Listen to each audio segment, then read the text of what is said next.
Perusahaan otobus PO Antar Lintas Sumatera, atau yang lebih dikenal ALS, merupakan salah satu PO bus legendaris asal Sumatera Utara.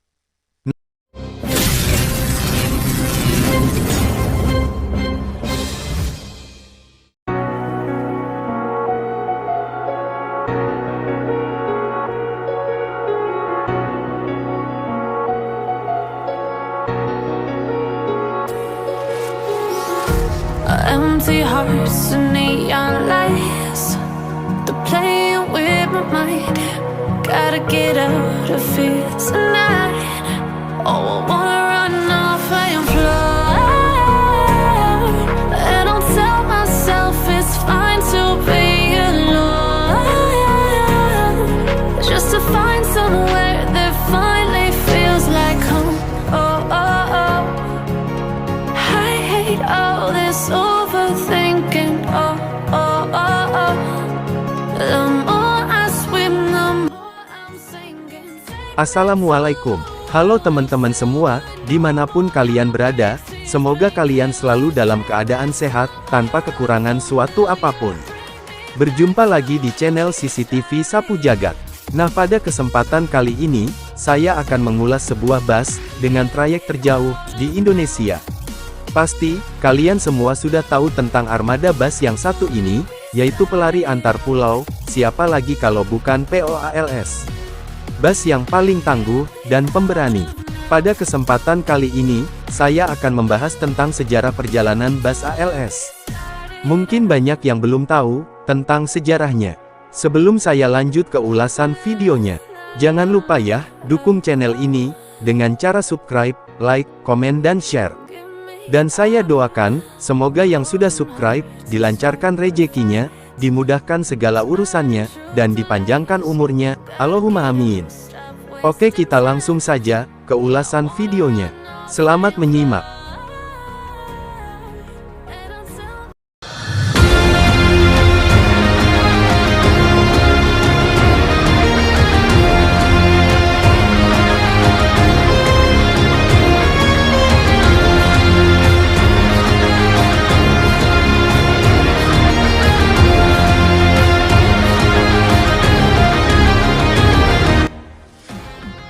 Pulau Sumatera, terkenal dengan perusahaan bus, yang melayani penumpang hingga ke Pulau Jawa, bahkan Bali.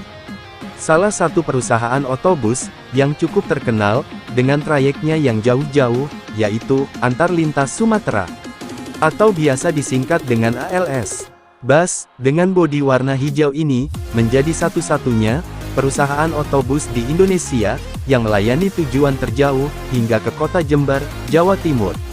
Tak hanya itu, ALS merupakan operator bus terbesar dan tertua, yang ada di Pulau Sumatera. Bukan hanya melayani penumpang saja, pasti saat berpapasan dengan salah satu armada ALS, terdapat banyak sekali, tumpukan barang, yang ditutupi dengan terpal, di bagian atap bus. Ya, ALS juga cukup terkenal, layanan paketnya, untuk dikirim ke beberapa daerah di Sumatera, bahkan Pulau Jawa.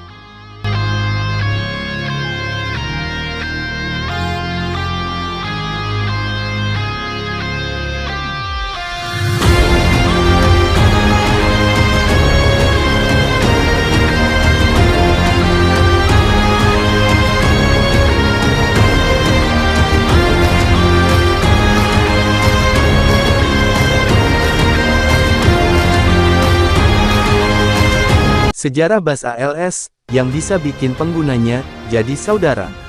Sejarah bus ALS, menarik untuk dicermati, karena memiliki trayek yang panjang, salah satunya trayek Medan Malang. Pasalnya, ALS memiliki satu rute, yang sangat panjang, yakni Medan Jember. Jarak yang ditempuh bus ALS, dari Medan, Sumatera Utara ke Jember Jawa Timur, sekitar itu, mencapai 2.956 km. Total waktu, yang dihabiskan penggunanya, mencapai 5 hari. Jadi, selama 5 hari itu, penumpang bus ALS, rute Medan Jember, akan selalu menghabiskan waktu, bersama-sama. Mulai dari berangkat, makan, hingga beristirahat. Tidak heran, jika mereka yang semula, bukan siapa-siapa, bisa jadi saudara. Setahu saya perjalanannya sekitar 5 hari.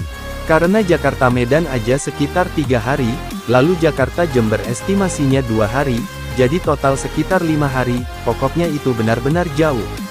Rute Medan Jember bukan satu-satunya rute panjang yang dimiliki ALS. Mereka juga punya rute Medan Solo, Medan Pati, Medan Yogyakarta, dan Medan Malang, yang memang ditempuh lebih dari 3 hari. Keunikan itulah yang kemudian membuat ALS jadi PO Bus yang menarik. Apalagi catatan sejarahnya juga cukup unik untuk dicermati.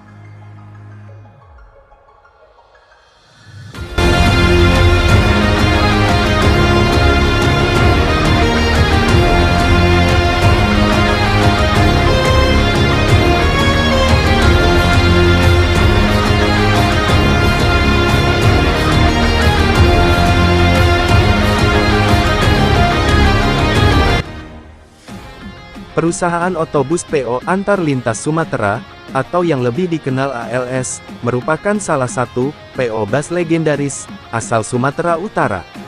Nama besar ALS tidak hanya menggema di kampung halamannya, tapi juga seluruh Indonesia. Dalam perjalanannya, ALS banyak menorehkan sejarah di dunia perbusan tanah air. Lantas, seperti perjalanan PO ALS hingga sukses sampai sekarang. PO ALS didirikan 7 saudagar bersaudara, yang diinisiasi Hajah Sati Lubis, di Kota Nopan, Mandailing Natal, Sumatera Utara. Berawal dari truk, untuk membawa hasil bumi, mereka duduk bersama, membangun usaha perusahaan angkutan penumpang. Pada tanggal 29 September tahun 1966, PO ALS resmi berdiri. Dan kini, menjadi perusahaan otobus terbesar di Sumatera, sekaligus menjadi salah satu yang tertua di Indonesia. PO ALS juga terkenal sebagai bus dengan barang bawaan paling banyak di atasnya dan memiliki trayek terjauh di Indonesia. Trayek terjauh ALS menempuh rute Medan, Sumatera Utara, hingga Jember, Jawa Timur. Pada masa awal berdiri, ALS memulai kiprahnya dengan membuka trayek dari Kota Nopan ke Medan menggunakan bus Chevrolet C50. Seiring perkembangan bisnis, ALS memindahkan markasnya ke Medan hingga sekarang. ALS pun membuka banyak rute baru dan menjadi salah satu pelopor transportasi penghubung antar kota di Sumatera, meliputi Pekanbaru, Banda Aceh, Bengkulu, Jambi, Palembang, Padang dan Lampung.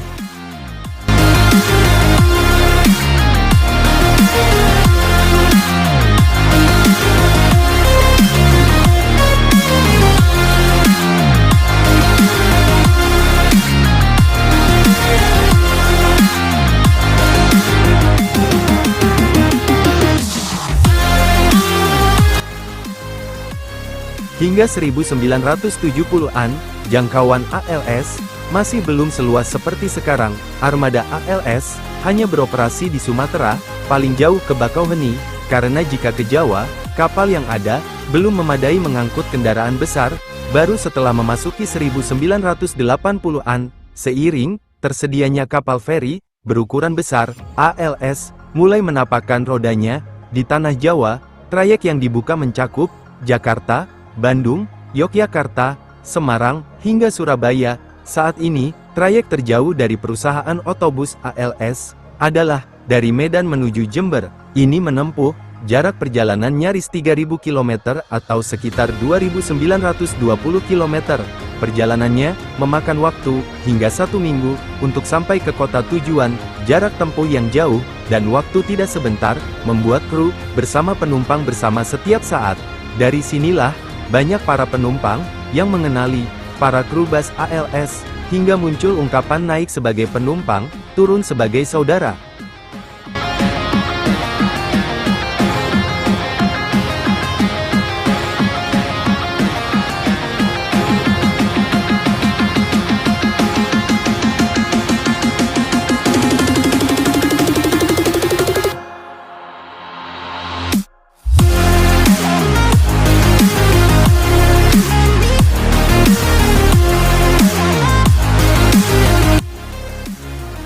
ALS memiliki jumlah armada yang sangat banyak.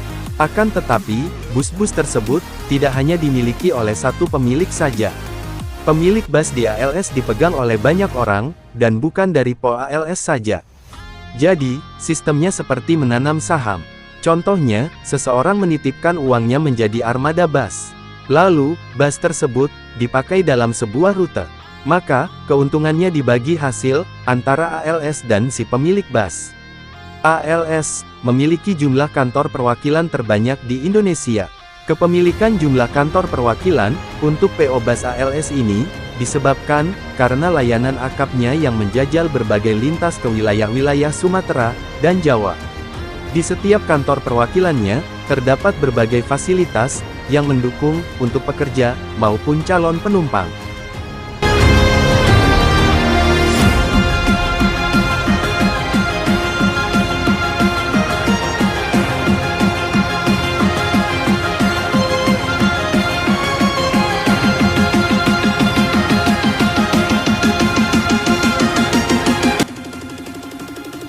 Fasilitasnya meliputi tempat keberangkatan penumpang full, tempat istirahat, tempat kontrol armada bus dan perbaikan, dan ada yang memiliki lapangan olahraga tenis.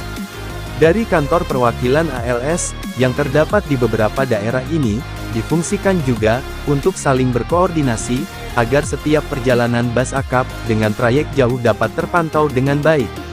Pengemudi dan kru berpengalaman.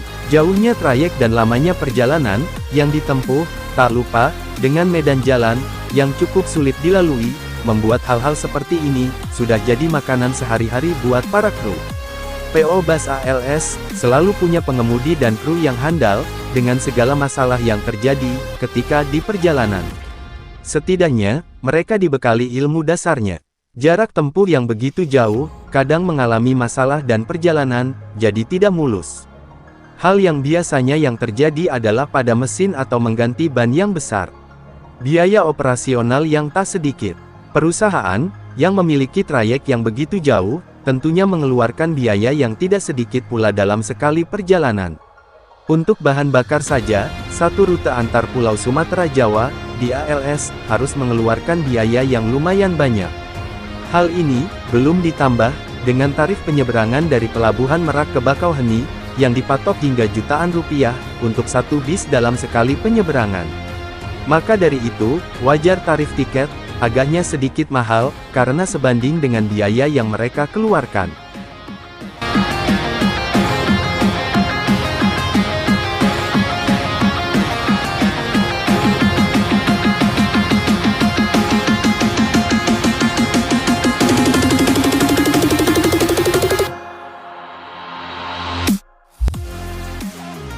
Oke, cukup sekian ulasan tentang perjalanan, sejarah dan fakta unik tentang PO ALS.